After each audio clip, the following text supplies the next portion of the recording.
नमस्कार, one page YouTube channel में आपका स्वागत है। आज सुनिए मुंशी प्रेमचंद की लिखी कहानी दो कब्रें। अब न वह यीवन है, न वह नशा, न वह उन्माद। वह महफिल उठ गई, वह दीपक बुझ गया जिससे महफिल की रौनक थी। वह प्रेम मूर्ति कब्र की गोद में सो रही है। हाँ, उसके प्रेम की छाप अब भी हृदय पर है और उसकी अमर स्मृति आंखों के सामने। वीरांगनाओं में ऐसी वफा, ऐसा प्रेम, ऐसा व्रत दुर्लभ है और रईसों में ऐसा विवाह, ऐसा समर्पण, ऐसी भक्ति और भी दुर्लभ। कुंवर रणवीर सिंह रोज बिला नागा संध्या समय जोहरा की कब्र के दर्शन करने जाते, उसे फूलों से सजाते, आंसुओं से सींचते। 15 साल गुजर गए, एक दिन भी नागा नहीं हुआ। प्रेम की उपासना ही उनके जीवन का उद्देश्य था। उस प्रेम का जिसमें उन्होंने जो कुछ देखा वही पाया और जो कुछ अनुभव किया उसी की याद अब भी उन्हें मस्त कर देती है। इस उपासना में सुलोचना भी उनके साथ होती, जो जुहरा का प्रसाद और कुंवर साहब की सारी अभिलाषाओं का केंद्र थी। कुंवर साहब ने 2 शादियां की थीं, पर दोनों स्त्रियों में से एक भी संतान का मुंह न देख सकी। कुंवर साहब ने फिर विवाह न किया। एक दिन एक महफिल में उन्हें जोहरा के दर्शन हुए। उस निराश पति और अतृप्त युवती में ऐसा मेल, मानो चिरकाल से बिछुड़े हुए 2 साथी फिर मिल गए हों। जीवन का बसंत विकास संगीत और सौरभ से भरा हुआ आया, मगर अफसोस 5 वर्षों के अल्पकाल में उसका भी अंत हो गया। वह मधुर स्वप्न निराशा से भरी हुई जागृति में लीन हो गया।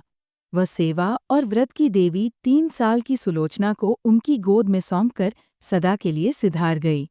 कुंवर साहब ने इस प्रेमादेश का इतने अनुराग से पालन किया कि देखने वालों को आश्चर्य होता था। कितने ही तो उन्हें पागल समझते थे। सुलोचना ही की नींद सोते, उसी की नींद जागते, खुद पढ़ाते, उसके साथ सैर करते इतनी एकाग्रता के साथ, जैसे कोई विधवा अपने अनाथ बच्चे को पाले।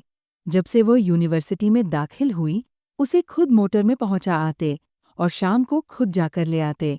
वह उसके माथे पर से वह कलंक धो डालना चाहते थे, जो मानो विधाता ने क्रूर हाथों से लगा दिया था। धन तो उसे न धो सका, शायद विद्या धो डाले। एक दिन शाम को कुंवर साहब जोहरा के मजार को फूलों से सजा रहे थे और सुलोचना कुछ दूर पर खड़ी अपने कुत्ते को गेंद खिला रही थी कि सहसा उसने अपने कॉलेज के प्रोफेसर डॉक्टर रामेंद्र को आते देखा। सकुचाकर मुंह फेर लिया, मानो उन्हें देखा नहीं। शंका हुई कहीं रामेंद्र इस मजार के विषय में कुछ पूछ न बैठें। यूनिवर्सिटी में दाखिल हुए उसे 1 साल हुआ। इस 1 साल में उसने प्रणय के विविधा रूपों को देख लिया था। कहीं क्रीड़ा थी, कहीं विनोद था, कहीं कुत्सा थी, कहीं लालसा थी, कहीं उच्छृंखलता थी, किंतु कहीं वह सहृदयता न थी, जो प्रेम का मूल है। केवल रामेंद्र ही एक ऐसे सज्जन थे, जिन्हें अपनी ओर ताकते देखकर उसके हृदय में सनसनी होने लगती थी। पर उनकी आंखों में कितनी विवशता, कितनी पराजय, कितनी वेदना छिपी होती थी। रामेंद्र ने कुंवर साहब की ओर देखकर कहा, तुम्हारे बाबा इस कब्र पर क्या कर रहे हैं? सुलोचना का चेहरा कानों तक लाल हो गया। बोली, ये इनकी पुरानी आदत है। रामेंद्र, किसी महात्मा की समाधि है? सुलोचना ने इस सवाल को उड़ा देना चाहा। रामेंद्र ये तो जानते थे कि सुलोचना कुंवर साहब की दाश्ता औरत की लड़की है, पर उन्हें ये न मालूम था कि ये उसी की कब्र है और कुंवर साहब अतीत प्रेम के इतने उपासक हैं। मगर ये प्रश्न उन्होंने बहुत धीमे स्वर में न किया था। कुंवर साहब जूते पहन रहे थे। ये प्रश्न उनके कान में पड़ गया। जल्दी से जूता पहन लिया और समीप जाकर बोले, संसार की आंखों में तो वह महात्मा न थी, पर मेरी आंखों में थी और है। ये मेरे प्रेम की समाधि है।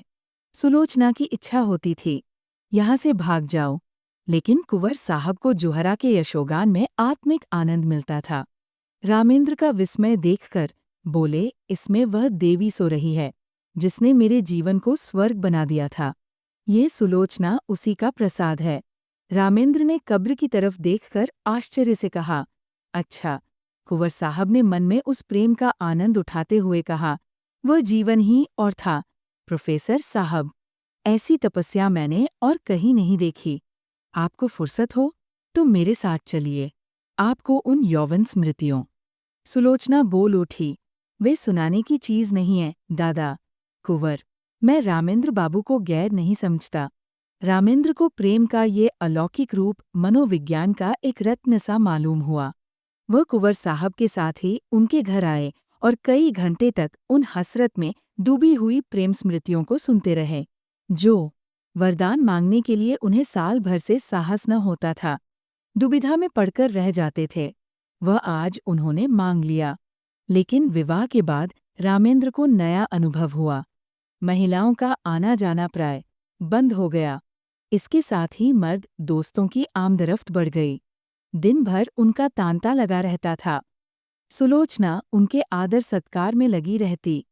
पहले 1-2 महीने तक तो रामेंद्र ने इधर ध्यान नहीं दिया, लेकिन जब कई महीने गुजर गए और स्त्रियों ने बहिष्कार का त्याग न किया, तो उन्होंने एक दिन सुलोचना से कहा, ये लोग आजकल अकेले ही आते हैं। सुलोचना ने धीरे से कहा, हाँ, देखती तो हूँ। रामेंद्र, इनकी औरतें तो तुमसे परहेज नहीं करती। सुलोचना, शायद करती हों। रामेंद्र, मगर वे लोग तो विचारों के बड़े स्वाधीन हैं। इनकी औरतें भी शिक्षित हैं, फिर ये क्या बात है? सुलोचना ने दबी जबान से कहा, मेरी समझ में कुछ नहीं आता। रामेंद्र ने कुछ देर असमंजस में पड़कर कहा, हम लोग किसी दूसरी जगह चले जाए तो क्या हर्ज? वहां तो कोई हमें न जानता होगा। सुलोचना ने अब की तीव्र स्वर में कहा, दूसरी जगह क्यों जाएं? हमने किसी का कुछ बिगाड़ा नहीं है, किसी से कुछ मांगते नहीं। जिसे आना हो आए, न आना हो न आए, मुंह क्यों छिपाएं? धीरे धीरे रामेंद्र पर एक और रहस्य खुलने लगा, जो महिलाओं के व्यवहार से कहीं अधिक घृणास्पद और अपमानजनक था। रामेंद्र को अब मालूम होने लगा कि ये महाशय जो आते हैं और घंटों बैठे सामाजिक और राजनीतिक प्रश्नों पर बहसें किया करते हैं, वास्तव में विचार विनिमय के लिए नहीं बल्कि रूप की उपासना के लिए आते हैं। उनकी आंखें सुलोचना को खोजती रहती है, उनके कान उसी की बातों की ओर लगे रहते हैं। उसकी रूपमाधुरी का आनंद उठाना ही उनका अभीष्ट है। यहाँ उन्हें वह संकोच नहीं होता जो किसी भले आदमी की बहुबेटी की ओर आंखें नहीं उठने देता। शायद वे सोचते हैं, यहाँ उन्हें कोई रोक-टोक नहीं है। कभी कभी जब रामेंद्र की अनुपस्थिति में कोई महाशय आ जाते, तो सुलोचना को बड़ी कठिन परीक्षा का सामना करना पड़ता। अपनी चितवनों से, अपने कुत्सित संकेतों से, अपनी रहस्यपूर्ण बातों से, अपनी लंबी सांसों से उसे दिखाना चाहते थे कि हम भी तुम्हारी कृपा के भिखारी हैं। अगर रामेंद्र का तुम पर 16 आना अधिकार है, तो थोड़ी सी दक्षिणा के अधिकारी हम भी हैं। सुलोचना उस वक्त जहर का घूंट पीकर रह जाती। अब तक रामेंद्र और सुलोचना दोनों क्लब जाया करते थे। वहां उदार सज्जनों का अच्छा जमघट रहता था। जब तक रामेंद्र को किसी की ओर संदेह न था, वो उसे आग्रह करके अपने साथ ले जाते थे। सुलोचना के पहुंचते ही यहाँ एक स्फूर्त सी उत्पन्न हो जाती थी। जिस मेज पर सुलोचना बैठती, उसे लोग घेर लेते थे। कभी कभी सुलोचना गाती थी। उस वक्त सब के सब उन्मत्त हो जाते। क्लब में महिलाओं की संख्या अधिक न थी। मुश्किल से 5 लेडियां आती थीं, मगर वे भी सुलोचना से दूर दूर रहती थी, बल्कि अपनी भाव भंगिमाओं और कटाक्षों से वे उसे जता देना चाहती थीं कि तुम पुरुषों का दिल खुश करो, हम कुलवधुओं के पास तुम नहीं आ सकती। लेकिन जब रामेंद्र पर इस कटु सत्य का प्रकाश हुआ, तो उन्होंने क्लब जाना छोड़ दिया, मित्रों के यहाँ आना जाना भी कम कर दिया और अपने यहाँ आने वालों की भी उपेक्षा करने लगे। वह चाहते थे कि मेरे एकांतवास में कोई विघ्न न डाले। आखिर उन्होंने बाहर आना जाना छोड़ दिया। अपने चारों ओर छलकपट का जालसा बिछा हुआ मालूम होता था। किसी पर विश्वास न कर सकते थे, किसी से सद्व्यवहार की आशा नहीं। सोचते ऐसे धूर्त, कपटी, दोस्ती की आड़ में गला काटने वाले आदमियों से मिले ही क्यों? वे स्वभाव से मिलनसार आदमी थे, पक्के यारबाश। ये एकांतवास जहाँ न कोई सैर थी, न विनोद, न कोई चहल पहल, उनके लिए कठिन कारावास से कम न था। यद्यपि कर्म और वचन से सुलोचना की दिलजोई करते रहते थे, लेकिन सुलोचना की सूक्ष्म और सशंक आंखों से अब ये बात छिपी न थी कि ये अवस्था इनके लिए दिन दिन असह्य होती जाती थी। वह दिल में सोचती, इनकी ये दशा मेरे ही कारण तो है, मैं ही तो इनके जीवन का कांटा हो गई। एक दिन उसने रामेंद्र से कहा, आजकल क्लब क्यों नहीं चलते? कई सप्ताह हुए घर से निकलते तक नहीं। रामेंद्र ने बेदिली से कहा, मेरा जी कहीं जाने को नहीं चाहता, अपना घर सबसे अच्छा है। सुलोचना, जी तो ऊबता ही होगा। मेरे कारण ये तपस्या क्यों करते हो? मैं तो न जाऊंगी। उन स्त्रियों से मुझे घृणा होती है। उनमें एक भी ऐसी नहीं जिसके दामन पर काले दाग न हों, लेकिन सब सीता बनी फिरती है। मुझे तो उनकी सूरत से चिढ़ हो गई है। मगर तुम क्यों नहीं जाते? कुछ दिल ही बहल जाएगा। रामेंद्र, दिल नहीं पत्थर बहलेगा। जब अंदर आग लगी हुई हो तो बाहर शांति कहा।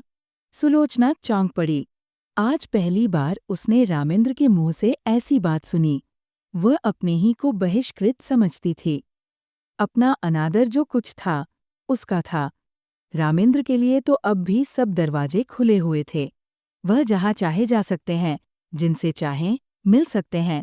उनके लिए कौन सी रुकावट है?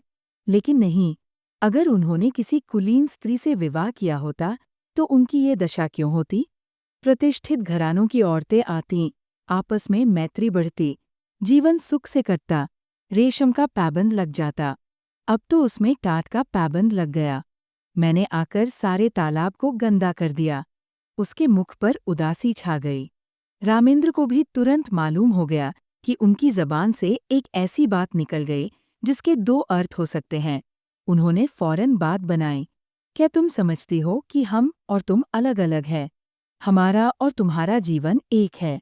जहाँ तुम्हारा आदर नहीं वहाँ मैं कैसे जा सकता हूँ? फिर मुझे भी समाज के इन रिगे सियारों से घृणा हो रही है। मैं इन सबों के कच्चे चिट्ठे जानता हूँ। पद या उपाधि या धन से किसी की आत्मा शुद्ध नहीं हो जाती। जो ये लोग करते हैं, वो अगर कोई नीचे दर्जे का आदमी करता, उसे कहीं मुंह दिखाने की हिम्मत न होती। मगर ये लोग अपनी सारी बुराइयां उदारतावाद के पर्दे में छिपाते हैं। इन लोगों से दूर रहना ही अच्छा। सुलोचना का चित्त शांत हो गया। दूसरे साल सुलोचना की गोद में एक चांदसी बालिका का उदय हुआ। उसका नाम रखा गया शोभा। कुंवर साहब का स्वास्थ्य इन दिनों कुछ अच्छा न था। मंसूरी गए थे। ये खबर पाते ही रामेंद्र को तार दिया कि जच्चा और बच्चा को लेकर यहाँ आ जाओ। लेकिन रामेंद्र इस अवसर पर न जाना चाहते थे। अपने मित्रों की सज्जनता और उदारता की अंतिम परीक्षा लेने का इससे अच्छा और कौन सा अवसर हो सकता था। सलाह हुई, एक शानदार दावत दी जाए। प्रोग्राम में संगीत भी शामिल था। कई अच्छे अच्छे गवैये बुलाए गए। अंग्रेजी, हिंदुस्तानी, मुसलमानी सभी प्रकार के भोजनों का प्रबंध किया गया। कुंवर साहब गिरते पड़ते मंसूरी से आए। उसी दिन दावत थी। नियत समय पर निमंत्रित लोग एक एक करके आने लगे। कुंवर साहब स्वयं उनका स्वागत कर रहे थे। खास साहब आए, मिर्जा साहब आए, मीर साहब आए, मगर पंडित जी और बाबूजी और लाला साहब और चौधरी साहब और कक्कड़, मेहरा और चोपड़ा, कौल और हुक्कू, श्रीवास्तव और खरे किसी का पता न था। ये सभी लोग होटलों में सब कुछ खाते थे, अंडे और शराब उड़ाते थे। इस विषय में किसी तरह का विवेक या विचार न करते थे। फिर आज क्यों तशरीफ नहीं लाए? इसलिए नहीं कि छूतछात का विचार था, बल्कि इसलिए कि वह अपनी उपस्थिति को इस विवाह के समर्थन की सनद समझते थे, और वो सनद देने की उनकी इच्छा न थी। 10 बजे रात तक कुंवर साहब फाटक पर खड़े रहे। जब उस वक्त तक कोई न आया तो कुंवर साहब ने आकर रामेंद्र से कहा, अब लोगों का इंतजार फजूल है। मुसलमानों को खिला दो और बाकी सामान गरीबों को दिला दो। रामेंद्र एक कुर्सी पर हतबुद्ध से बैठे हुए थे। कुंठित स्वर में बोले, जी हाँ, यही तो मैं सोच रहा हूँ। कुंवर, मैंने तो पहले ही समझ लिया था। हमारी तौहीन नहीं हुई। खुद उन लोगों की कलई खुल गई। रामेंद्र, जैर, परीक्षा तो हो गई। कहिए तो अभी जाकर एक एक की खबर लूं। कुंवर साहब ने विस्मित होकर कहा, क्या उनके घर जाकर? रामेंद्र, जी हाँ। पूछूं कि आप लोग जो समाज सुधार का राग अलापते फिरते हैं, वह किस बल पर? कुंवर, व्यर्थ है, जाकर आराम से लेटो। नेक और बद की सबसे बड़ी पहचान अपना दिल है। अगर हमारा दिल गवाही दे कि ये काम बुरा नहीं तो फिर सारी दुनिया मुंह फेर ले। हमें किसी की परवाह न करनी चाहिए। रामेंद्र, लेकिन मैं इन लोगों को यूं न छोड़ूंगा, एक एक की बखिया उधोड़ कर न रख दूं तो नाम नहीं। ये कहकर उन्होंने पत्तल और सकोरे उठवा उठवाकर कंगालों को देना शुरू किया। रामेंद्र सैर करके लौटे ही थे कि वेश्याओं का एक दल सुलोचना को बधाई देने के लिए आ पहुंचा। जुहरा की एक सगी भतीजी थी, गुलनार। सुलोचना के यहाँ पहले बराबर आती जाती थी। इधर 2 साल से न आई थी। ये उसी का बधावा था। दरवाजे पर अच्छी खासी भीड़ हो गई थी। रामेंद्र ने ये शोरगुल सुना। गुलनार ने आगे बढ़कर उन्हें सलाम किया और बोली, बाबूजी, बेटी मुबारक, बधावा लाई हूँ। रामेंद्र पर मानो लकवासा गिर गया। सिर झुक गया और चेहरे पर कालिमासी पुत गई। न मुंह से बोले, न किसी को बैठने का इशारा किया, न वहां से हिले। बस मूर्तिवत खड़े रह गए। एक बाजारी औरत से नाता पैदा करने का ख्याल इतना लज्जास्पद था, इतना जघन्य कि उसके सामने सज्जनता भी मौन रह गई। इतना शिष्टाचार भी न कर सके कि सबों को कमरे में ले जाकर बिठा तो देते। आज पहली ही बार उन्हें अपने अध पतन का अनुभव हुआ। मित्रों की कुटिलता और महिलाओं की उपेक्षा को वह उनका अन्याय समझते थे, अपना अपमान नहीं, लेकिन ये बधावा उनकी अबाध उदारता के लिए भी भारी था। सुलोचना का जिस वातावरण में पालन पोषण हुआ था, वह एक प्रतिष्ठित हिंदू कुल का वातावरण था। ये सच है कि अब भी सुलोचना नित्य जुहरा के मजार की परिक्रमा करने जाती थी, मगर जुहरा अब एक पवित्र स्मृति थी, दुनिया की मलिनताओं और कलुषताओं से रहित। गुलनार से नातेदारी और परस्पर का निबाह दूसरी बात थी। जो लोग तस्वीरों के सामने सिर झुकाते हैं, उन पर फूल चढ़ाते हैं, वे भी तो मूर्ति पूजा की निंदा करते हैं। एक स्पष्ट है, दूसरा सांकेतिक। एक प्रत्यक्ष है, दूसरा आंखों से छिपा हुआ। सुलोचना अपने कमरे में चिक्की आड़ में खड़ी रामेंद्र का असमंजस और क्षोभ देख रही थी। जिस समाज को उसने अपना उपास्य बनाना चाहा था, जिसके द्वार पर सिजदे करते उसे बरसों हो गए थे, उसकी तरफ से निराश होकर उसका हृदय इस समय उससे विद्रोह करने पर तुला हुआ था। उसके जी में आता था, गुलनार को बुलाकर गले लगा लूं। जो लोग मेरी बात भी नहीं पूछते, उनकी खुशामद क्यों करूं? ये बेचारियां इतनी दूर से आई है, मुझे अपना ही समझकर तो। उनके दिल में प्रेम तो है, ये मेरे दुख खसुख में शरीक होने को तैयार तो है। आखिर रामेंद्र ने सिर उठाया और शुष्क मुस्कान के साथ गुलनार से बोले, आइए, आप लोग अंदर चले आइए। ये कहकर वो आगे आगे रास्ता दिखाते हुए दीवान खाने की ओर चले कि सहसा महरी निकली और गुलनार के हाथ में एक पूर्जा देकर चली गई। गुलनार ने वह पूर्जा लेकर देखा और उसे रामेंद्र के हाथ में देकर वहीं खड़ी हो गई। रामेंद्र ने पूर्जा देखा, लिखा था, बहन गुलनार, तुम यहाँ नाहक आई। हम लोग यूं ही बदनाम हो रहे हैं, अब और बदनाम मत करो, बधावा वापस ले जाओ। कभी मिलने का जी चाहे, रात को आना और अकेली। मेरा जी तुमसे गले लिपटकर रोने के लिए तड़प रहा है, मगर मजबूर हूँ। रामेंद्र ने पूर्जा फाड़कर फेंक दिया और उद्दंड होकर बोले, इन्हें लिखने दो, मैं किसी से नहीं डरता, अंदर आओ। गुलनार ने एक कदम पीछे फिरकर कहा, नहीं बाबूजी, अब हमें आज्ञा दीजिए। रामेंद्र, 1 मिनट तो बैठो। गुलनार, जी नहीं, 1 सेकंड भी नहीं।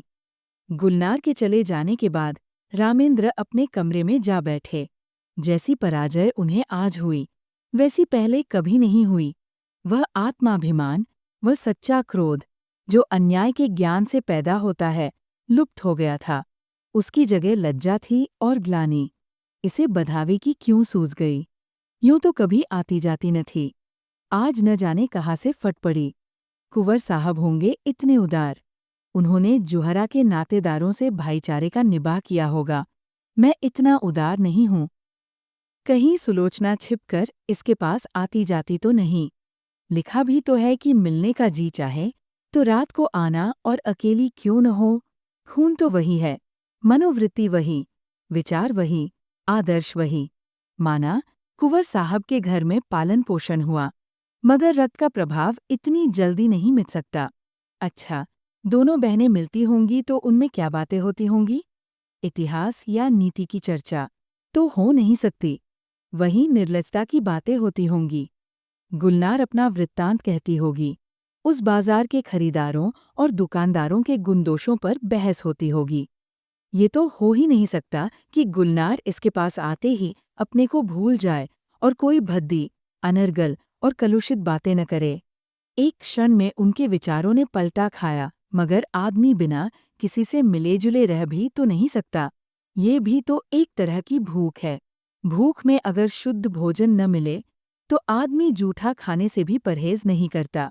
अगर इन लोगों ने सुलोचना को अपनाया होता, उसका यो बहिष्कार न करते, तो उसे क्यों ऐसे प्राणियों से मिलने की इच्छा होती? उसका कोई दोष नहीं।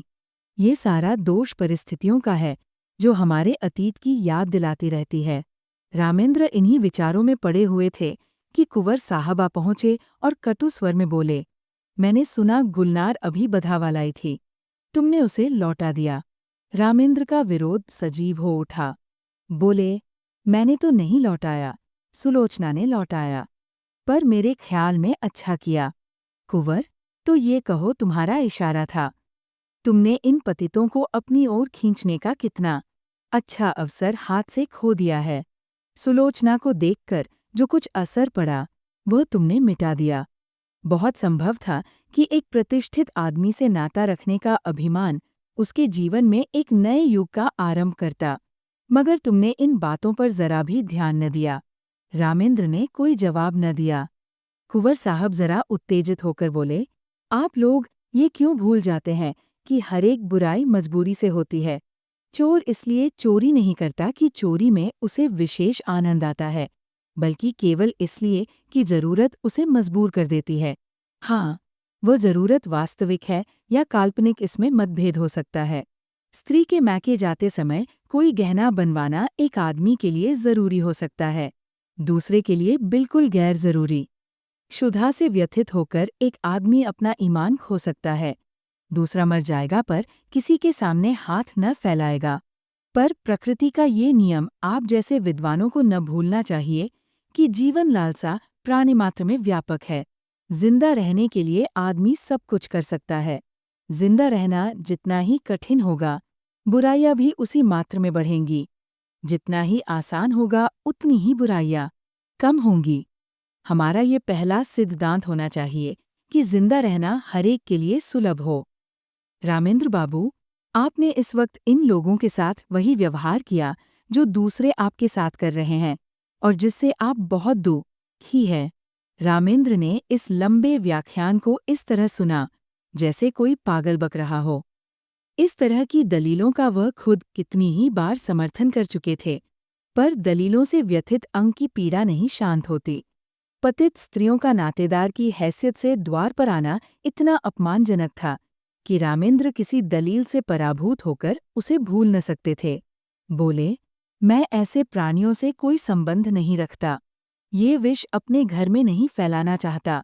सहसा सुलोचना भी कमरे में आ गई। प्रस्वकाल का असर अभी बाकी था, पर उत्तेजना ने चेहरे को आरत कर रखा था। रामेंद्र सुलोचना को देखकर तेज हो गए। वह उसे जता देना चाहते थे कि इस विषय में मैं एक रेखा तक जा सकता हूँ, उसके आगे किसी तरह नहीं जा सकता। बोले, मैं ये कभी पसंद न करूँगा कि कोई बाजारी औरत किसी भेष में मेरे घर आए। रात को अकेले या सूरत बदल कर आने से इस बुराई का असर नहीं मिट सकता। मैं समाज के दंड से नहीं डरता, इस नैतिक विष से डरता हूँ। सुलोचना अपने विचार में मर्यादा रक्षा के लिए काफी आत्मसमर्पण कर चुकी थी। उसकी आत्मा ने अभी तक उसे क्षमा न किया था। तीव्र स्वर में बोली, क्या तुम चाहते हो कि मैं इस कैद में अकेले जान दे दूं? कोई तो हो जिससे आदमी हंसे। बोले, रामेंद्र ने गर्म होकर कहा, हंसने बोलने का इतना शौक था तो मेरे साथ विवाह न करना चाहिए था। विवाह का बंधन बड़ी हद तक त्याग का बंधन है। जब तक संसार में इस विधान का राज्य है और स्त्री कुल मर्यादा की रक्षक समझी जाती है, उस वक्त तक कोई मर्द ये स्वीकार न करेगा कि उसकी पत्नी बुरे आचरण के प्राणियों से किसी प्रकार का संसर्ग रखे। कुंवर साहब समझ गए कि इस वाद विवाद से रामेंद्र और भी जिद पकड़ लेंगे और मुख्य विषय लुप्त हो जाएगा। इसलिए नम्र स्वर में बोले, लेकिन बेटा, ये क्यों ख्याल करते हो कि ऊंचे दर्जे की पढ़ी लिखी स्त्री दूसरों के प्रभाव में आ जाएगी, अपना प्रभाव न डालेगी? रामेंद्र, इस विषय में शिक्षा पर मेरा विश्वास नहीं। शिक्षा ऐसी कितनी बातों को मानती है जो रीति नीति और परंपरा की दृष्टि से त्याज्य है। अगर पाव फिसल जाए तो हम उसे काटकर फेंक नहीं देते, पर मैं इसके सामने सिर झुकाने को तैयार नहीं हूँ। मैं स्पष्ट कह देना चाहता हूँ कि मेरे साथ रहकर पुराने संबंधों का त्याग करना पड़ेगा।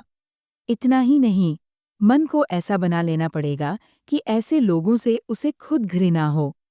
हमें इस तरह अपना संस्कार करना पड़ेगा कि समाज अपने अन्याय पर लज्जित हो, न यह कि हमारे आचरण ऐसे भ्रष्ट हो जाए कि दूसरों की निगाह में ये तिरस्कार औचित्य का स्थान पा जाए। सुलोचना ने उद्धत होकर कहा, स्त्री इसके लिए मजबूर नहीं है कि वह आपकी आंखों से देखे और आपके कानों से सुने। उसे ये निश्चय करने का अधिकार है कि कौन सी चीज उसके हित की है, कौन सी नहीं। कुंवर साहब भयभीत होकर बोले, सिलो, तुम भूली जाती हो कि बातचीत में हमेशा मुलायम शब्दों का व्यवहार करना चाहिए। हम झगड़ा नहीं कर रहे हैं, केवल एक प्रश्न पर अपने अपने विचार प्रकट कर रहे हैं। सुलोचना ने निर्भीकता से कहा, जी नहीं, मेरे लिए बेड़ियां तैयार की जा रही है। मैं इन बेड़ियों को नहीं पहन सकती। मैं अपनी आत्मा को उतना ही स्वाधीन समझती हूँ जितना कोई मर्द समझता है। रामेंद्र ने अपनी कठोरता पर कुछ लज्जित होकर कहा, मैंने तुम्हारी आत्मा की स्वाधीनता को छीनने की कभी इच्छा नहीं की, और न मैं इतना विचारहीन हूँ। शायद तुम भी इसका समर्थन करोगी, लेकिन क्या तुम्हें विपरीत मार्ग पर चलते देखूं तो मैं तुम्हें समझा भी नहीं सकता? सुलोचना, उसी तरह जैसे मैं तुम्हें समझा सकती हूँ। तुम मुझे मजबूर नहीं कर सकते। रामेंद्र, मैं इसे नहीं मान सकता। सुलोचना, अगर मैं अपने किसी नातेदार से मिलने जाऊं तो आपकी इज्जत में बट्टा लगता है। क्या इसी तरह आप ये स्वीकार करेंगे कि आपका व्यभिचारियों से मिलना जुलना मेरी इज्जत में दाग लगाता है? रामेंद्र, हाँ, मैं मानता हूँ।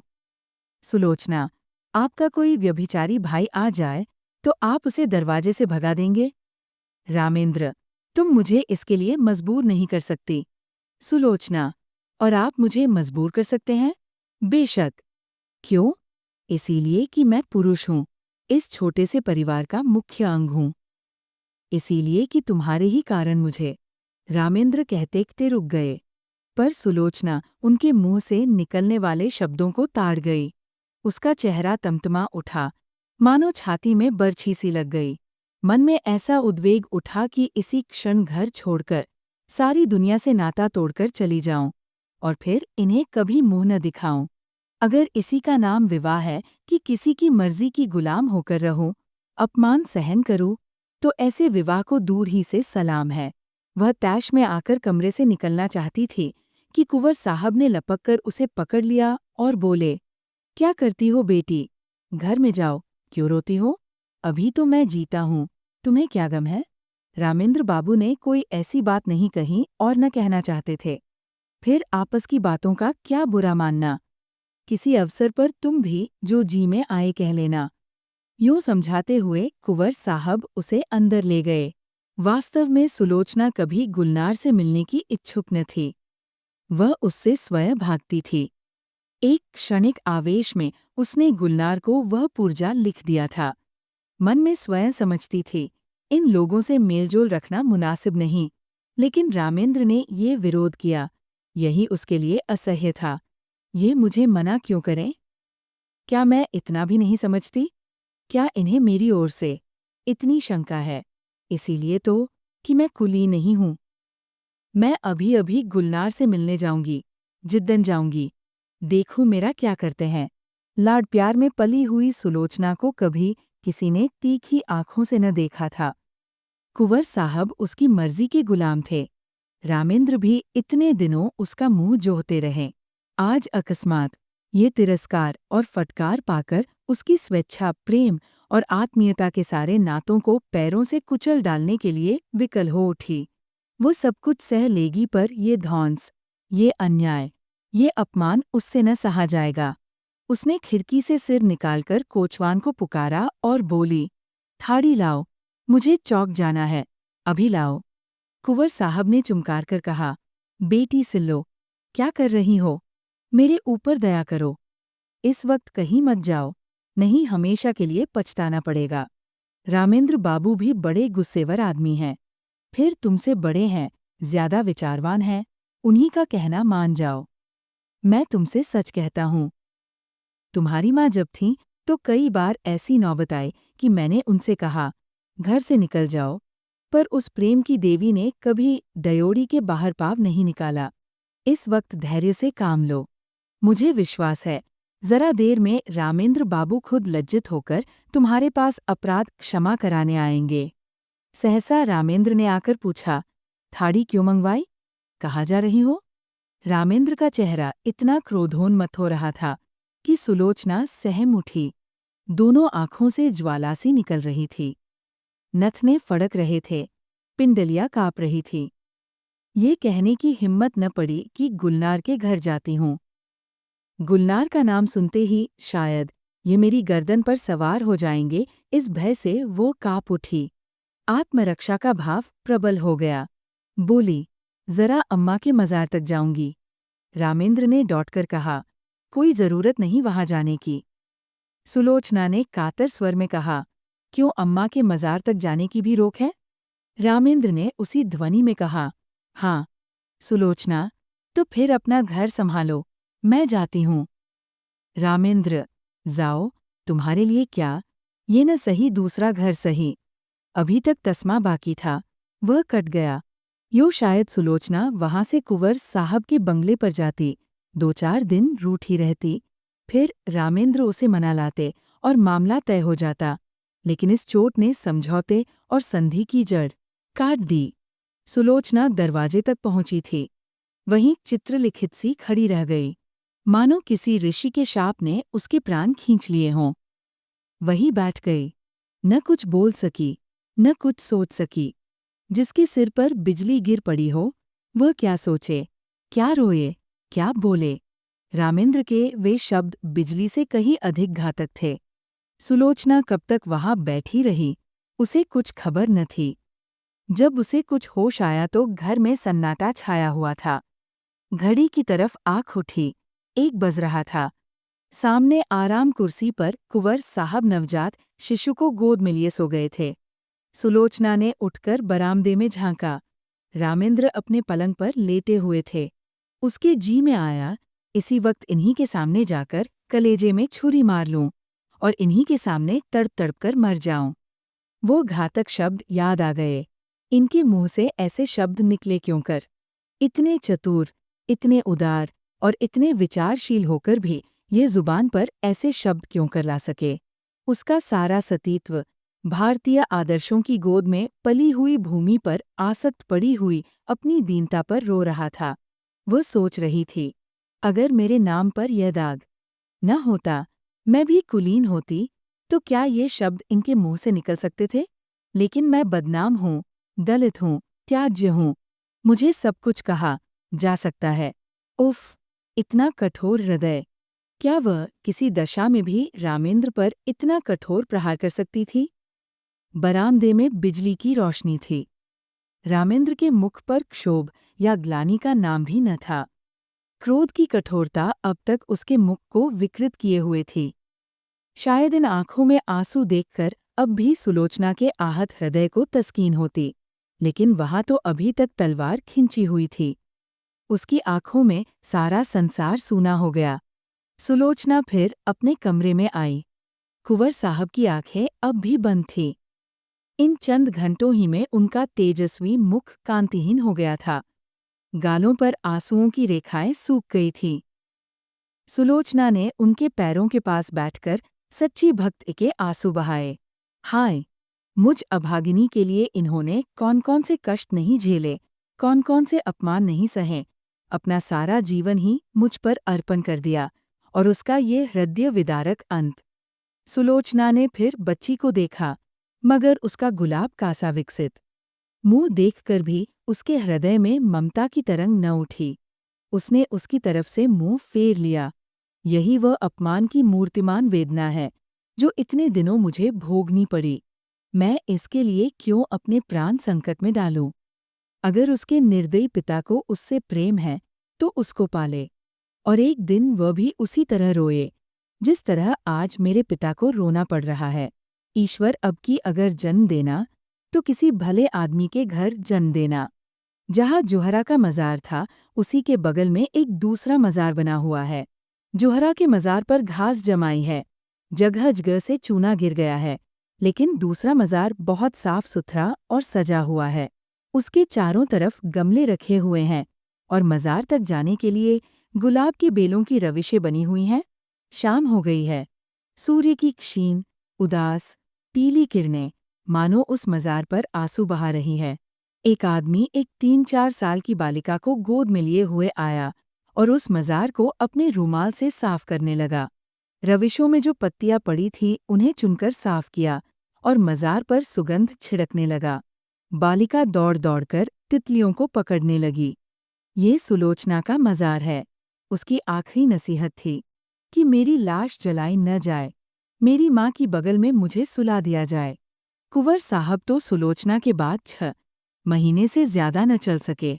हाँ, रामेंद्र अपने अन्याय का पश्चाताप कर रहे हैं। शोभा अब 3 साल की हो गई है और उसे विश्वास है कि एक दिन उसकी माँ इसी मजार से निकलेगी। अगर आपको यह कहानी पसंद आई तो सब्सक्राइब करें और बेल आइकन दबाएं।